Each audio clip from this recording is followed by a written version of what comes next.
последний классный. Там след малко ще се изкачи треньорката на делфините с риба в ръка. Трябва да бъде много внимателна, делфинът, който ще скочи, трябва да я пази. Рискован момент за нея.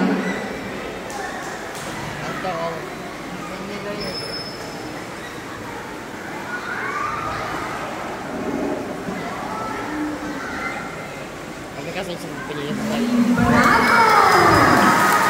Това беше Клипър, нашето най-малко делфинче. Аплодират я и делфините.